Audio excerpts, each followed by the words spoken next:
Oke, jadi pemfilteran itu sudah dilakukan di penampungan air hujannya. Jadi sudah melalui 3 kali filterisasi toh. Bagaimana tikus, daun dan sebagainya tidak masuk di filterisasi pertama, filterasi kedua, air hujan pertama masuk di pipa tersendiri.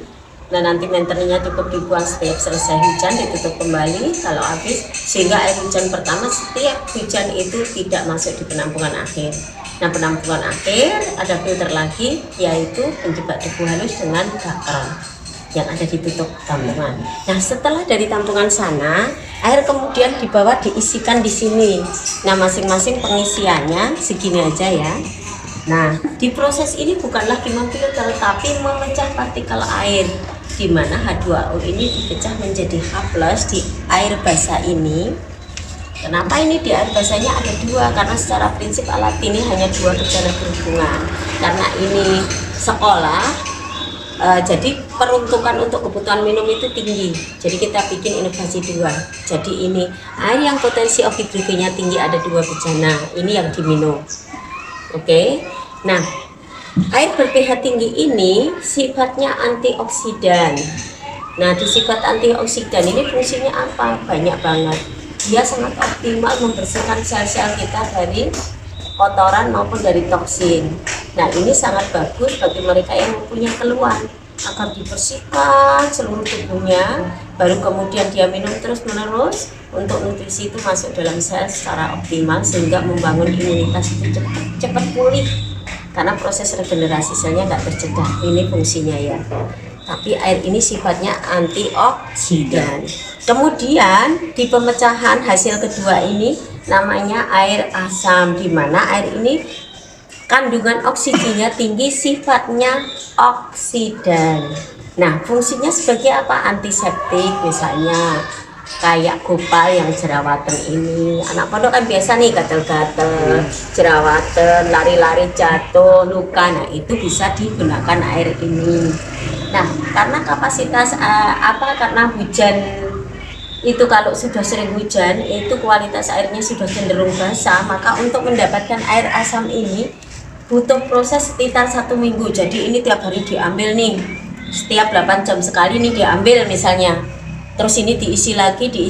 Nah cara pengisian nanti ini cabut dulu listriknya, kalau takut baru diisi, setelah itu dijolokkan kembali. Ini bisa ditambahkan sedikit-sedikit saja, tapi dia akan berfungsi sebagai asam yang optimal itu setelah diproses 6 hari itu baru optimal. Nah nanti bisa untuk luka, kalau ada yang sakit gigi anak-anak, ada yang sariawan, santri tinggal kumur-kumur. Kalau radang tenggorokan boleh diminum sekitar 50 mili saja. Misalnya jerawatan Bu, tinggal disemprotkan kalau itu. Nah kalau untuk radang tenggorokan bisa diminum tapi harus makan dulu. Nah multifungsi kan.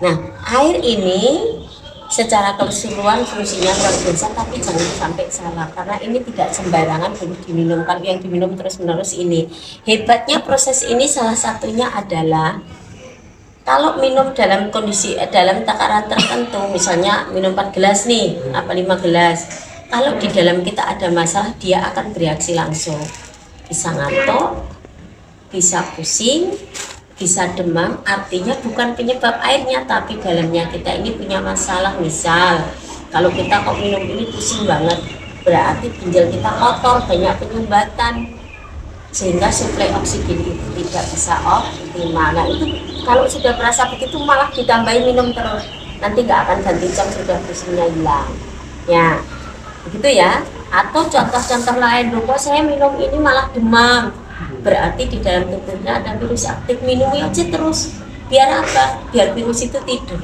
tidur dengan apa? Karena dengan minum terus nutrisi itu nanti akan masuk ke dalam selnya optimal, regenerasi sel berjalan, membangun imunitas. Maka kalau imunitas itu terjaga, virusnya tidur. Begitu. Oke, nah nanti untuk lanjutannya dampak-dampak dari minum ini silahkan komunikasi dengan kami. Ya ada anak minum malah pusing misalnya, demam misalnya, ada anak minum ini keringat dingin gimana? Oke, nah treatment minum ini jadi penting. Cara minum untuk memulihkan keluhan ini yang tidak. Kalau orang yang keringat dingin tiba minum, ya minumnya jangan 1 gelas 1 gelas, pelan-pelan dikit demi sedikit, tapi langsung menyelesaikan hari menjadi baik. Nah ini di alat ini kalian nanti bisa sehari semalam bisa dipanen 3 kali. Kan ada nih yang tinggal di sini.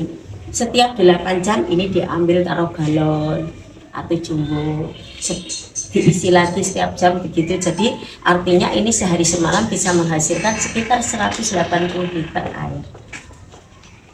Oke, paham di situ? Nah kalau nanti nggak paham kontak ya.